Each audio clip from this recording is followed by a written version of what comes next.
সুপ্রিয় শিক্ষার্থীবৃন্দ, সবাইকে শুভেচ্ছা। সৃজনশীল প্রশ্ন উত্তর, এইচএসসি ভূগোল প্রথম পত্র, ষষ্ঠ অধ্যায়, জলবায়ু অঞ্চল এবং জলবায়ু পরিবর্তন বিষয়ে আজকের আমার আলোচ্য বিষয় গ্রিন হাউস প্রভাব। এখানে আজ আমি গ্রিন হাউস বলতে কি বোঝায়, গ্রিন হাউস কিভাবে তাপ ধরে রাখে এবং গ্রিন হাউসের ইফেক্টের ফলে প্রভাব যে সৃষ্টি হয় সেগুলো সম্পর্কে একটু আলোচনা করব এবং আলোচনাটা হবে সৃজনশীল প্রশ্নের মাধ্যমে। আলোচনায় আসি। আলোচক হিসাবে আমি আছি মোহাম্মদ আকবর আলী, সহকারী অধ্যাপক ও বিভাগীয় প্রধান, ভূগোল ও পরিবেশ বিভাগ, মুক্তিযোদ্ধা কলেজ যশোর। এখানে আমার একটা ছবি সহ নাম দেওয়া আছে, এটা হচ্ছে আমার ইউটিউব চ্যানেল। সবাইকে এই ইউটিউব চ্যানেলটা সাবস্ক্রাইব করার আহ্বান জানিয়ে আজকের ক্লাসটা শুরু করতে যাচ্ছি। প্রথমে আমরা এখানে উদ্দীপক সম্পর্কে একটু আলোচনায় আসি। এখানে বলা আছে যে এখানে একটা ছবি দেওয়া আছে, চিত্র দেওয়া আছে। এই চিত্রটা কি? আসলে একটা গ্রিন হাউস, একটা কাচের ঘর। শীত প্রধান দেশে যে কাচের ঘরে তাপ ধরে রেখে যে সবজি চাষ করা হয় সেই ঘরটাই তো আমরা জানি, সেটা হচ্ছে গ্রিন হাউস। এটা হচ্ছে গ্রিন হাউস। এই ছবিটা আমার উদ্দীপকে দেওয়া আছে, সেই অন্য ছবিও দেওয়া থাকতে পারে বা লিখে দেওয়া থাকতে পারে। এখানে প্রশ্ন হচ্ছে গ্রিন হাউস কি, গ্রিন হাউস কি কাজে ব্যবহার করা হয়, এটা অনেকেই তোমরা জানো। কাচের এই ঘরটি তাপ বৃদ্ধিতে কি ভূমিকা রাখে ব্যাখ্যা করো। কি ভূমিকা রাখে সেটা ব্যাখ্যা করতে বলছে। উক্ত ঘরের প্রতিক্রিয়ার প্রভাব আলোচনা করো এবং তার ফলাফল বা প্রভাবটা সম্পর্কে আলোচনা করতে হচ্ছে। তাহলে আমাদের প্রশ্ন যে কি কাজে ব্যবহৃত হয় গ্রিন হাউস, কি প্রশ্নগুলো একটু মনে রাখার চেষ্টা করতে হবে। কি কাজে ব্যবহার হয় গ্রিন হাউসটা, কাছের তাপ বৃদ্ধিতে কি ভূমিকা রাখে সেটা ব্যাখ্যা করতে বলছে এবং উক্ত ঘরের প্রতিক্রিয়ার প্রভাব ব্যাখ্যা করতে বলছে। এখানে আসি, দেখি প্রশ্নগুলোর উত্তর করা যায় কিনা। প্রথমে আসি, আমরা গ্রিন হাউস বলতে কি বুঝি। গ্রিন হাউস হচ্ছে এক ধরনের কাচের ঘর।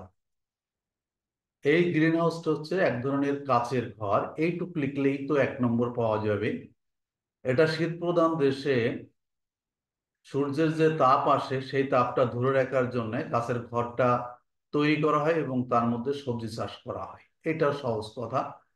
এটা কি কাজে ব্যবহার হয় এটা বলেই ফেলছি। বলছে নাতিশীতোষ্ণ অঞ্চলের দেশগুলোতে শীতকালে সবুজ শাকসবজি উৎপাদনের জন্য যে কাচের ঘর তৈরি করে তাকেই গ্রিন হাউস বলে। গ্রিন হাউসে সূর্যালোক অবাধে প্রবেশ করে, কিন্তু নির্গত হওয়ার সময় তাপ শক্তির খানিকটা কাচের আচ্ছাদনের ভিতর ধরে রাখে। নির্দিষ্ট মাত্রায় তাপ ধরে রেখে বা সৃষ্টি করে মূলত উদ্ভিজ্জ ও শাকসবজি জন্মানোর জন্য এগুলো শীত প্রধান দেশে ব্যবহার করা হয়।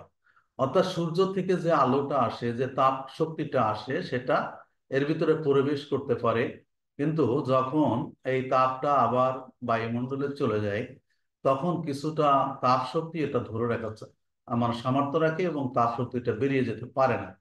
ফলে বাইরের তাপমাত্রা যত কম থাক না কেন ভিতরের তাপমাত্রাটা বেশি থাকে।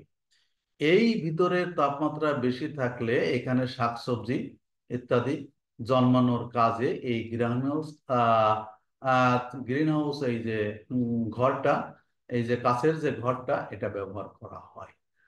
এবং এখানে যে আসলে প্রভাব বলতে আমরা যেটা বলা হয়েছে গ্রিন হাউস প্রভাব, আমরা যদি সমগ্র পৃথিবীকে গ্রিন হাউস বলি তাহলে কি হয়, সমগ্র পৃথিবীতে আমাদের যে অপরিণামদর্শী ক্রিয়াকলাপ, অপরিণামদর্শী ক্রিয়াকলাপের ফলে পৃথিবীতে যে তাপমাত্রা বেড়ে যাচ্ছে, এই তাপমাত্রা বাড়ার ফলে যে বিশ্ব উষ্ণায়ন ঘটছে, গ্লোবাল ওয়ার্মিং ঘটছে, এইটা কি প্রভাব ফেলছে এবং তার কারণটা কি, এইটাই মূলত আমাদের আলোচ্য বিষয়।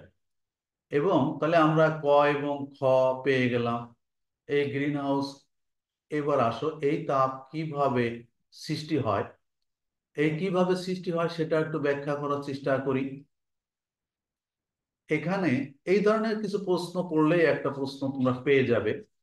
পৃথিবীতে সমস্ত তাপ এবং শক্তির মূল উৎস হচ্ছে সূর্যের আলো বা সূর্যালো। সূর্যরশ্মি পৃথিবীতে আসে ক্ষুদ্র তরঙ্গের মাধ্যমে। এটা তাহলে কি হলো, আমাদের পৃথিবীতে সমস্ত তাপ শক্তির উৎস হচ্ছে সান বা সূর্য। এই সূর্য থেকে যে তাপ শক্তিটা আসে সেটা আছে ক্ষুদ্র তরঙ্গের আকারে।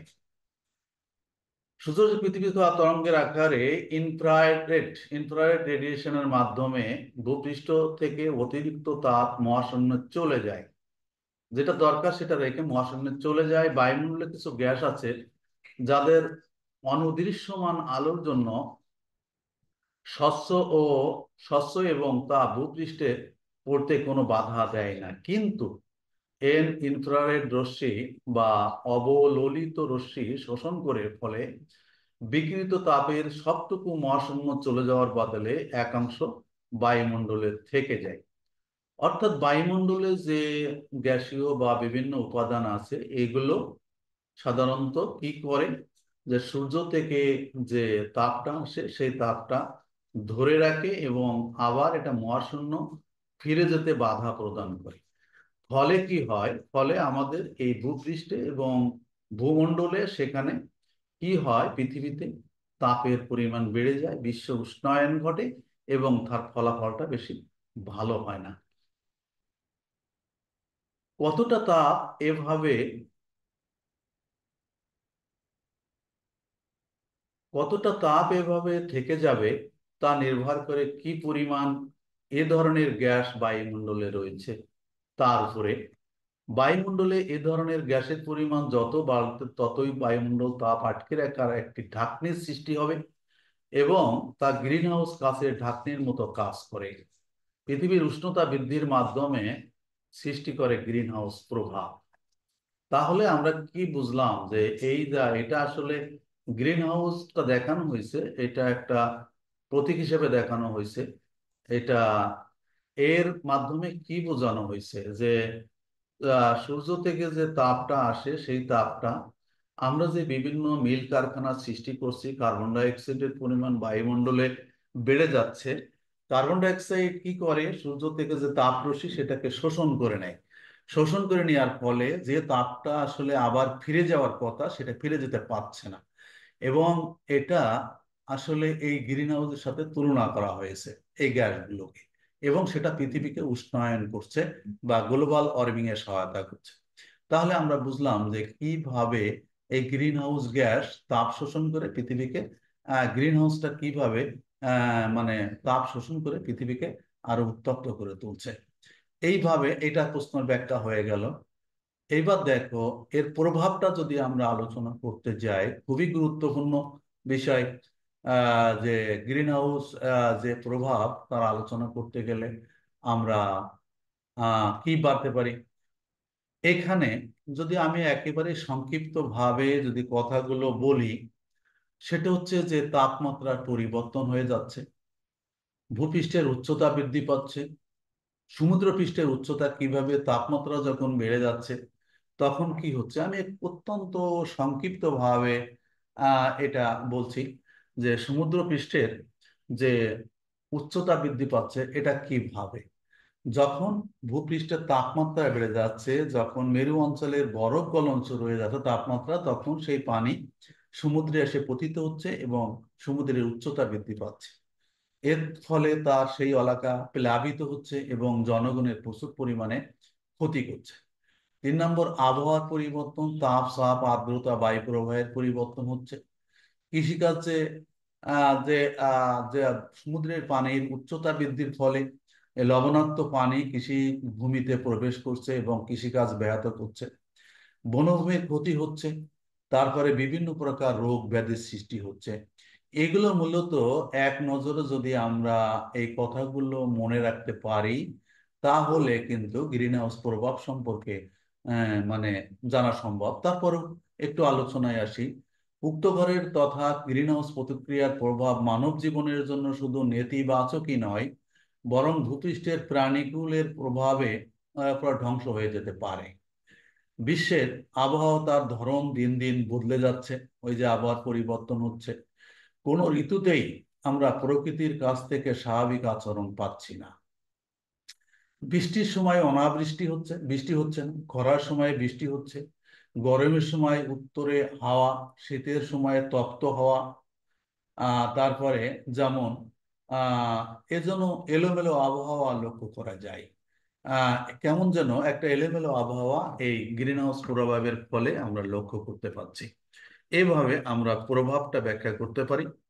এরপরে আরো একটু ব্যাখ্যায় আমরা যদি আসি, সেটা আমরা কি দেখব, যে এখানে বিজ্ঞানীদের হিসাব অনুযায়ী গ্রিন হাউস প্রভাব পৃথিবীর কয়েকটি দেশে, যথা Canada, Russia, Norway, Finland, Sweden প্রভৃতি দেশগুলোর জন্য সাফল্য বয়ে আনবে।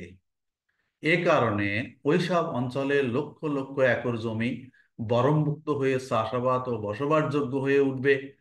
অন্যদিকে দুর্ভোগ বাড়বে পৃথিবীর প্রায় 40% এলাকার দরিদ্র অধিবাসীদের। কারণ গ্রিন হাউস প্রতিক্রিয়ার ফলে বাংলাদেশ সহ পৃথিবীর বিভিন্ন দেশে উপকূলীয় এলাকার এক বিরাট অংশ পানির নিচে তলিয়ে যাওয়ার আশঙ্কা রয়েছে। সমুদ্র উপকূলবর্তী পৃথিবীর বেশ কয়েকটি বিখ্যাত শহর হবে ব্যাপক আকারে ক্ষতিগ্রস্ত। এখানে আমরা আরেকটু আলোচনায় আসি। পৃথিবীর উষ্ণায়নের ফলে একবিংশ শতাব্দীর মাঝামাঝি সময় বিশ্বের মোট জনসমষ্টির প্রায় 20% অধিবাসীর সরাসরি ভাগ্য বিপর্যয় দেখা দিতে পারে। এক্ষেত্রে বাংলাদেশের সমুদ্র উপকূলবর্তী নিম্ন অঞ্চলের মানুষ হবে প্রথম শিকার। তাই সার্বিকভাবে বলা যায় মানব জীবনে গ্রিনহাউস প্রতিক্রিয়ার যথেষ্ট প্রভাব রয়েছে এবং ক্ষতির সম্ভাবনা রয়েছে। কাজেই আমাদের এখনই সতর্ক হওয়া দরকার এই গ্রিনহাউস প্রভাব থেকে মুক্তি পাওয়ার জন্য। Thanks for watching, listening and watching my presentation. আমার এটা এই উপস্থাপনটা দেখার জন্যে সকলকে অসংখ্য ধন্যবাদ জানিয়ে আজকের মতো এখানেই শেষ করছি। আল্লাহ হাফেজ।